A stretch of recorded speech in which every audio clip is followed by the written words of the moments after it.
nahwu nanti yang besar-besar mungkin yang udah punya kemampuan dalam ilmu bahasa Arab, nah itu ngomong sama Haikal, dimusyawarahkan sama anak siap ngajar hatta seminggu sekali belajar nahwu. Penting nahwu ikhwan, penting kita hatta inti pinter fikih, hatta inti pinter tauhid, hatta inti pinter semua ilmu tapi tidak kurang paham ilmu nahwu ya kurang, ilmunya inti mati hidup, gak urip yo gak mati.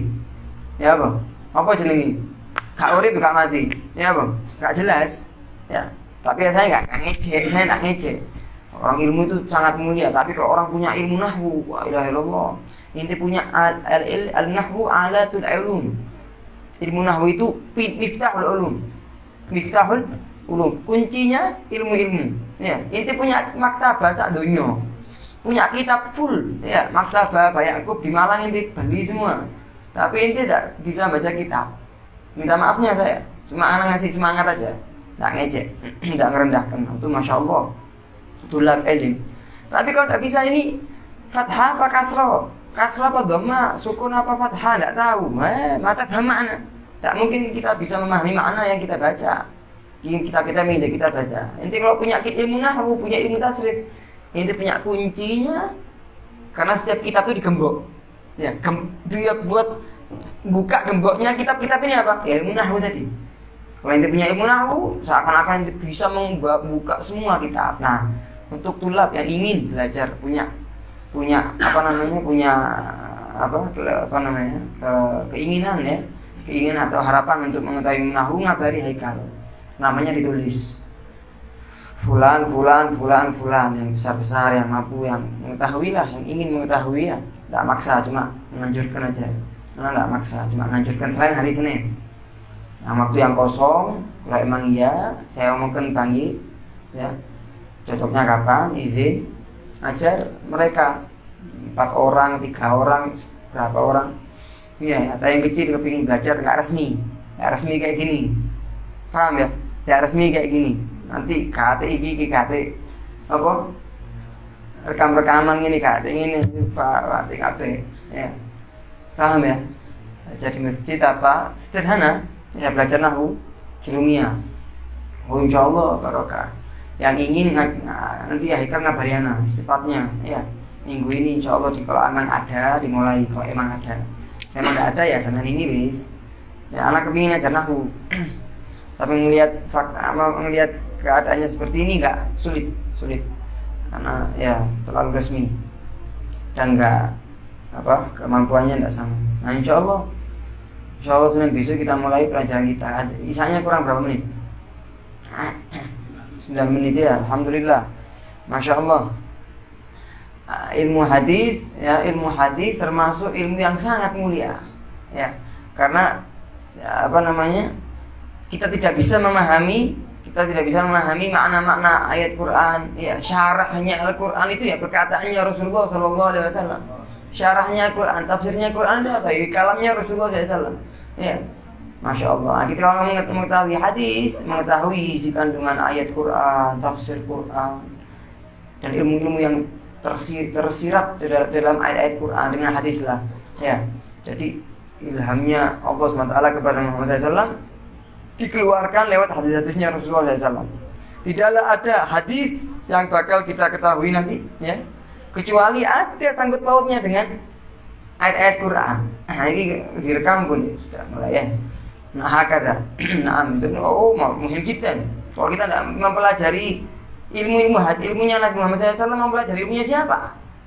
Nah, mau baca kalamnya siapa kalau kita tidak belajar kalamnya Rasulullah SAW dengan hadis-hadisnya? Wa ma yantiqu 'anil hawa in huwa illa wahyun yuha. Sungguh Rasulullah SAW itu tidak berucap dengan dari hawa nafsu beliau. Wa ma yantiqu 'anil hawa in huwa, hanya saja sesungguhnya Rasulullah SAW bersabda dengan wahyunya Allah Subhanahu wa Ta'ala. Dan orang yang belajar ilmu hadis itu bukan orang biasa, orang luar biasa. Banyak fadilah-fadilah yang yang ditujukan, dijanjikan oleh Allah Subhanahu wa Ta'ala kepada orang-orang yang belajar hadis. Termasuk hadisnya Rasulullah SAW, naddarallahu imra'an sami'a minni haditsan faballaghahu kama sami'ahu farubba muballighin aw alahu min sami'.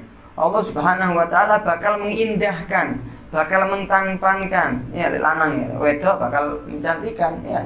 Naddarallahu imra'an, seseorang, laki perempuan, kecil besar ya. Apa ya? Sami'a minni haditsan. Orang tersebut mendengarkan dariku hadisku. Hadis di Arba'in Nawawiyah, di Muqarrar hadis, Sahih Bukhari, Sahih Muslim, Ibn Majah dan lain sebagainya, Daruqutni, Tirmidzi dan lain sebagainya. Sami'a minni haditsan. Faballaghahu, kemudian disampaikan hadis tersebut, diajarkan, diucapkan hadis tersebut seperti kama sami'ahu, seperti dia mendengarkan. Dari ketika awal dia mendengarkan hadis, dia sampaikan, tidak dikurangi, tidak dilebihi. Hakata, disampaikan seperti dia mendengarkan. Faballaghahu kama sami'a farubba muballighin aw alahu min sami'. Kemuliaan yang lebih, bisa jadi barangkali orang yang mendengarkan hadis dari inti, dia lebih paham, lebih peka, lebih bisa mencerna makna hadis ketimbang kita sendiri. Jadi orang satu ustaz itu biasanya ganteng-ganteng ya, tapi sing lurus, ustaz yang istiqomah itu ganteng-ganteng. Kenapa? Karena dia menghafalkan hadisnya Rasulullah SAW. Ini janjinya Rasulullah SAW. Naddarallahu imra'an ya. Jadi Allah bakal menampankan, memperindah, walaupun ustaz tak mesti ganteng. Nah, orang ustaz sing welek ya, akan tapi dipandang oleh orang itu tenang ya. Karena ada hadisnya Rasulullah SAW. Bisa dikatakan salah satu hadis, innallah alladzi laisa fi jawfihi syai'un minal Qur'an kal baitil kharib. Kalaupun ada hadis seseorang, tidak ada satu ayat, dua ayat yang dihafalkan di hati dia, sesuatu dari ayat Quran, maka hati dia seperti rumah yang roboh, rumah yang runtuh, rumah yang terbakar, nggak ada wujudnya. Dia punya hati, dia punya otak pikiran, tapi tidak ada, kosong dari ayat-ayat Quran. Kal baitil kharib. Seperti rumah yang rubuh. Begitu juga hadisnya Rasulullah SAW. Yang kita mengatakan, nahnu naqul innal ladzi laisa fi jawfi syai'un min al-ahadits kal baitil kharib. Orang-orang yang tidak pernah belajar hadis, tidak menghafalkan hadisnya Rasulullah SAW, seperti rumah yang rubuh, rumah yang kosong. Ya. Oh, kita harus makmurkan hati kita dengan kalam-kalamnya Rasulullah SAW. Ya. Al-Imam termasuk fadilah, ya, termasuk keutamaannya. Keutamaannya, ya, seseorang yang menulis, mengumpulkan ataupun menghafalkan 40 hadisnya Rasulullah SAW, Allah bakal mengumpulkan orang tersebut bersama para nabiyin wa syuhada sholihin ketika di akhirat kelak. Ada hadisnya. Nah, Imam Nawawi, ya, kita akan mempelajari hadis yang karang oleh Imam Nawawi, dikumpulkan oleh Imam Nawawi. Itu beliau ingin mendapatkan keutamaan tersebut. Siapa orang yang mengumpulkan ataupun menghafalkan 40 atau 41 hadisnya Rasulullah SAW, nanti di akhirat kelak dibangkitkan bersama para nabi, wasiddiqin, wasyuhada, wassolihin. Dalam salah satu riwayatnya disebutkan dibangkitkan oleh Allah SWT sebagai orang yang alim. Masya Allah. Dan di akhirat kelak tidak ada yang bisa ngasih syafaat kepada umat manusia, umat jin, kecuali 3 orang. Nah, kita ini masuk yang mana ini?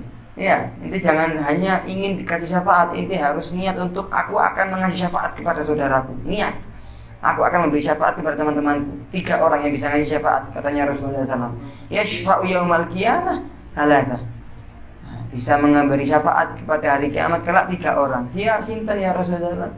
Yang pertama itu al-anbiya, para nabi-nabi dan para rasul, itu bakal ngasih syafaat kepada umat-umatnya, kepada umat manusia. Pertama anbiya. Yang kedua asyuhada, orang-orang yang mati syahid, bukan mati sangit, ya. Orang-orang yang mati syahid, ya. Perang di jalan Allah Subhanahu wa taala hanya untuk mengangkat tinggi agamanya Allah Subhanahu wa taala. Bukan karena gobila, bukan karena masyarakat, bukan karena sombong, bukan karena hasud, bukan karena ingin mendapatkan dunia, bukan karena ingin mendapatkan jabatan perangnya. Melawan kufar yang harbi, ya, hanya ingin, bukan karena ghanimah, bukan karena harta rampasan, hanya ingin ikhlas, hanya ingin untuk Allah Subhanahu wa taala. Itu memberi syafaat kepada umat manusia. Yang ketiga, nah, kita ada yang ngaku nabi di sini, tidak ada, haram hukumnya. La nabiyya ba'di. Tidak ada nabi setelahku. Tidak mungkin kita jadi nabi. Tidak bisa kita ngasih syafaat. Yang kedua, syuhada. Orang yang mati syahid. Indonesia karena peperangan ini. Ya, karena peperangan. Ya, orang-orang Qaeda, orang ISIS, orang yang tidak kena bunuh orang muslim. Ya, disangkain orang muslimnya itu kafir. Dia yang kafir. Nauzubillah min dzalik. Astagfirullahaladzim, orang la ilaha illallah terus sampai dibunuh. Nauzubillah min dzalik. Tidak ada. Ya, syuhada tidak ada. Peperangan melawan orang kafir di Indonesia tidak ada. Itu nanti akhir zaman nanti ada. Ya, nanti akhir zaman Mahdi nanti. Yang ketiga ini bisa kita menjadikan diri kita untuk menjadi yang ketiga. Maka kita bisa ngasih syafaat kepada orang lain. Siapa? Al ulama, orang-orang yang alim, tapi yang alim alim ulama akhirah. Ulama-ulama yang akhirat, ada ulama akhirat, ada ulama dunia. Ulama hanya menginginkan jabatan. Ya, jadi ulama niatnya jelek. Jadi ustaz niatnya hanya ingin mendapatkan harta. Nauzubillah min dzalik. Allah yarzuqna ikhlas insyaallah. Ya. Allah menjadikan kita orang-orang yang mukhlis insyaallah. Nah, ulama yang akhirat itu bakal bisa dia mendapatkan syafaat kepada umat manusia. Dan siapa? Ya, siapa orang yang menghafalkan 40 hadis ya Rasulullah SAW dan ataupun mengumpulkan. Nah, itu nanti di hari kiamat dibangkitkan sebagai orang alim yang bisa ngasih syafaat kepada umat manusia. Masya Allah, penting sekali baca kitab hadisnya. Ya, kita menghafalkan kalimat-kalimat yang telah keluar dari lisannya Rasulullah SAW. Kalimat-kalimat yang bakal kita pelajari, ya, yang sudah kita dengar itu pernah keluar dari lisannya Rasul Nabi yang mulia. Mulut kita yang banyak dosa, banyak maksiat, banyak kekurangan, ikut niru ya, kalimat yang telah keluar dari lisannya Nabi Muhammad SAW. Sungguh mulia mulut kita, sungguh mulia lisan kita. Ya, kenapa kita tidak menghafalkan hadis? Kenapa kita tidak belajar hadis? Penting sekali hadis. Ya, naam, masya Allah. Jadi insya Allah kita dalam pertemuan kita hari Senin ya membaca kitab Arba'in Nawawiyah. Naam. Imam Nawawi itu termasuk ulama karismatik, termasuk ulama yang bujang, ya. Tahu bujang? Bujang enggak nikah, ya. Umur beliau 45. Umur beliau 45, tapi karangan beliau, ya, kitab-kitab yang dikarang oleh beliau seakan-akan umur beliau itu 60, 70, 80, saking banyaknya, begitu banyaknya. Jadi umurnya beliau yang sangat muda 45 dibanding dengan karangan beliau yang sangat banyak, ada bandingannya, jauh bandingannya. Orang yang ngarang kitab sebanyak yang dikarang Imam Nawawi harusnya umur beliau itu panjang. Umur yang ngarang kitabnya itu harusnya panjang, karena beliau ngarang kitab bukan dari umur 1 tahun, umur 2 tahun. Ya, setelah menjadi ulama baru ngarang kitab, kira-kira umurnya 25 ataupun 30. Mungkin hanya 15 tahun karangannya, bawahnya sekadar masuk syarahnya Muhadzab Majmu' 20-30 jilid, besar sekali, mahal sekali, ya. Wakil larang, ya. Apalagi waktu corona tambah larang kalau sentuh kitab. Arba'in Nawawi durung tuku kabeh. Ya, seperti itu ya. Karangannya beliau banyak sekali. Beliau ulama karismatik bujang, meninggal belum nikah karena sibuk dengan ilmu. Masya Allah, masya Allah. Pernah ada salah seorang ulama, seorang wali alim, masuk ke dalam salah satu maktabah. Maktabah itu rumah kitab, ya. Maktabah itu rumah kitab, banyak macam-macam kitab. Beliau masuk dalam salah satu maktabah. Wali ini sudah diberi sama Allah Subhanahu Wa Taala kasyuf, maqamul kasyuf, bisa melihat sesuatu yang gaib yang dapat dilihat oleh kasat mata. Melihat masuk maktabah, subhanallah banyak kitab. Beliau melihat ada beberapa kitab yang mempunyai cahaya yang lebih daripada kitab-kitab yang lain. Dipilih ya Ustaz Imam, wali imam, dipilih isi loro, telu, papat, lima, dikumpulkan. Dilihat yang cahayanya lebih banyak daripada kitab-kitab yang lain, ternyata karangannya Imam Nawawi. Subhanallah. Di karangannya Imam Nawawi itu barokah semua. At-Tibyan fi adab hamalatul Quran, ya Arba'in Nawawi, Riyadhus Shalihin, ya Majmu' fi syarhil Muhadzab. Ada lagi Minhajut Talibin, sangat mulia, penting sekali dalam fikih. Ada lagi Bustanul Arifin Imam Nawawi. Ada lagi apa lagi? Siapa yang tahu? Ayo. Siapa yang tahu? Nah, kitabnya Imam Nawawi. Apalagi banyak sekali karangan beliau, banyak sekali. Masya Allah, beliau juga mengarang, kalau nggak salah syarahnya Bukhari, kalau nggak salah lupa saya. Karangan beliau banyak sekali, barokah. Ya, lebih barokah daripada kitab-kitab orang lain. Karena setiap kitab ada barokah tersendiri. Oh, kitab Saklion Imam Nawawi gak barokah. Keplai kan ambil wali-wali. Nah, kitabnya Imam Nawawi banyak barokahnya. Barokah setiap kitab lain-lain. Barokah itu bukan hanya satu, derajat macam-macam. Ya, macamnya barokah itu macam-macam. Ada barokahnya gini, Masya Allah, Imam Nawawi termasuk mempunyai wirid yang banyak. Ya, Wiridun Nawawi dibaca di sini. Wiridun Nawawi, ya. Masya Allah, ya. Ada Wiridun Nawawi. Wiridnya beliau banyak. Beliau dilahirkan di kota Nawa. Makanya dijuluki Nawawi, ya. Nawawi. Nah, hakada. Jadi kebanyakan ulama itu nama-nama mereka itu diambil dari kotanya beliau. Imam Syafi'i dari kota Syafi'i. Apalagi banyak. Al-Imam siapa lagi? Al-Imam Tirmidzi. Bukan namanya Tirmidzi. Kota beliau namanya Tirmidzi. Tirmidzi dinisbatkan beliau dengan nama kotanya, nama desanya. Orang Simping, apa julukannya? Simpingi, bukan Sintingi. Simpingi, gitu ya. Bahasa Arabnya Soro tapi. Ya.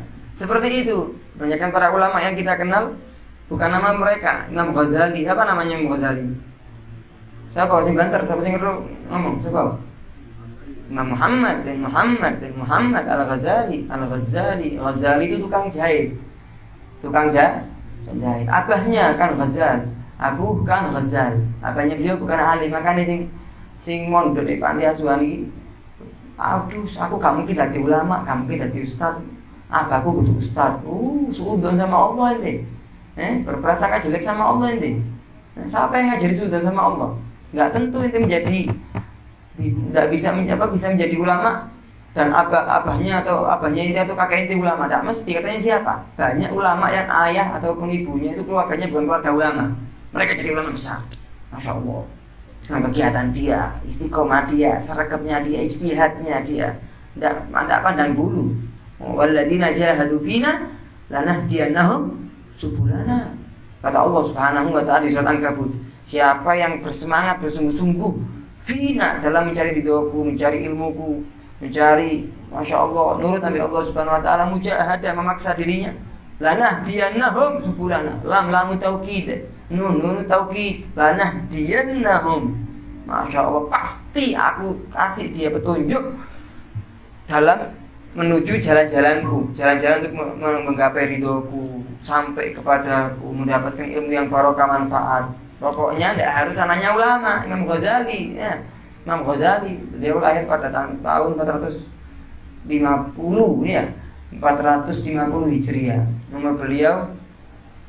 Umur beliau kira-kira 55, muda masih, muda. Imam Ghazali, ya, abahnya beliau tukang jahit apa? Tukang jahit sepatu sama sandal. Ya, bukan ulama, tapi anaknya sergap. Imam Ghazali mempunyai saudara namanya Ahmad bin Muhammad Al-Ghazali. Punya saudara Imam Ghazali, ya.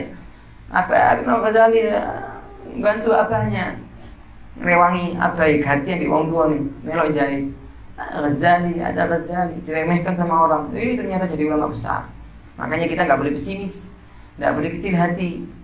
Nggak boleh kecil hati. Pokoknya sergap nyari ilmu, ikhlas hanya untuk Allah Subhanahu wa ta'ala. Allah yang memudahkan. Nah, Masya Allah. Nah, ketika kita membaca kitab Arba'in Nawawiyah yang sergap dari antum yang hafalkan.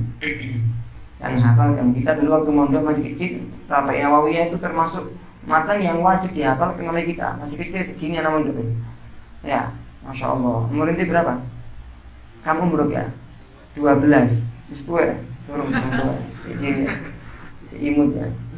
Nah, itu doa hafal Quran. Hafal Arba'in Nawawiyah mudah sekali. Jarang yang panjang kitab hadisnya. Cuma satu atau dua yang panjang, ya. Kebanyakan tiga yang panjang. Kebanyakan pendek-pendek. Nah itu antum setelah menghafal, setelah paham nanti dihafalkan ya yang bisa. Karena tidak mewajibkan. Itu kak melok di pondok ya.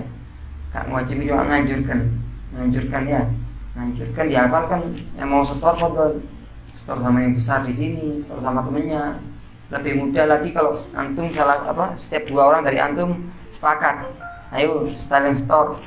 Nanti setiap 2 hari sekali ngafalkan, ataupun ngafalkannya setelah kita mempelajari hadis tersebut, saling store gantian. Itu mudah, dimudahkan oleh Allah Subhanahu Wa Taala untuk menghafalkan hadis. Penting ya kita mempelajari hadis dan lain sebagainya. Naam, masya Allah. Cukup sini ya. Allahu a'lam.